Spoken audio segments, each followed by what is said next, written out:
pourrais pas avancer des chiffres, mais soyez rassurés que nous allons faire une étude, enfin, qu'on a commencé, d'impact socio-économique de l'événement que nous allons partager. On l'a fait à la suite de l'événement au Rwanda, mais aussi il y a encore beaucoup de données. Mais à l'évidence, comme vous le dites, il y a beaucoup de jeunes qui sont en train d'avoir l'opportunité.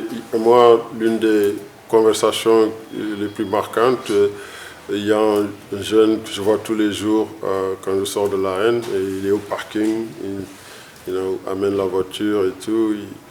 Il nous remerciait parce qu'il me dit qu'il est étudiant en Master 2 en logistique et hospitality, je pense.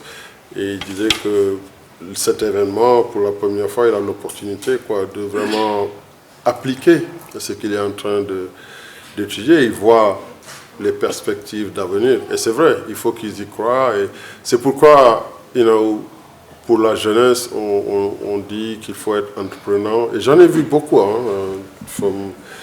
même le Dr. Chai. Je pense que c'est ce genre d'exemple de jeunes qui voient une opportunité et qui créent quelque chose à partir de l'existant, à partir d'un élément de notre culture, de Attaya, et qu'il est en train de vraiment rendre,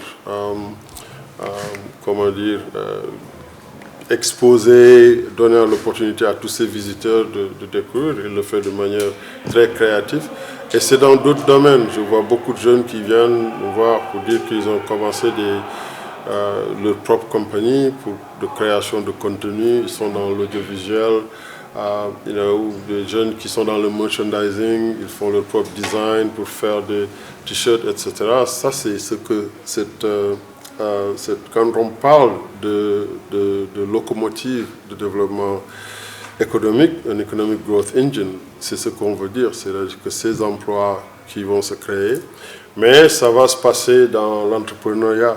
C'est des initiatives individuelles pour essayer d'apporter de la plus-value dans ce que nous sommes en train de construire. Tous ces artistes qui se sont produits et qui ont aussi soutenu du grand frère Youssou N'Dour, Baba Mal, Jayla, Akbess, Dip, que j'ai rencontré aussi, et d'autres seront mis dans le train, parce que c'est le sport et le basketball en particulier, et le divertissement, la musique, la mode, tout ce qui est industrie créative, c'est là où tout s'assemble pour créer le produit que nous allons créer, que nous allons continuer à proposer à un public divers et de tout âge, de toute origine, et puis à travers les genres.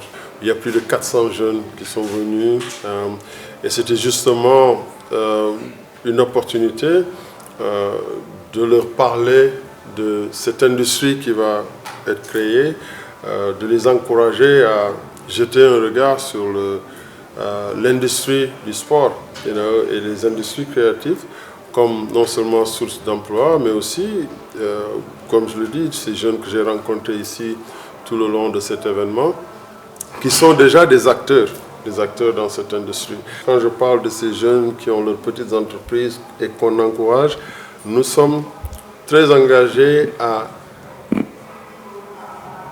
prendre des compagnies locales partout où on va. Et je suis sûr que nous allons vous revenir avec toutes ces données, de nombre de boîtes de la place. Même si on amenait une multinationale, n'est-ce pas, pour avoir les droits, mais ils sont obligés d'engager non seulement de la main-d'œuvre, mais des compagnies locales. Si vous voyez Youssef, qui est responsable du contenu chez nous, ils engagent d'autres compagnies de la place qui viennent avec le matériel et tout ce qu'il faut pour nous accompagner à créer ce produit que vous voyez à la télé ou que vous allez voir dans les réseaux sociaux. C'est réalisé par des gens de la place.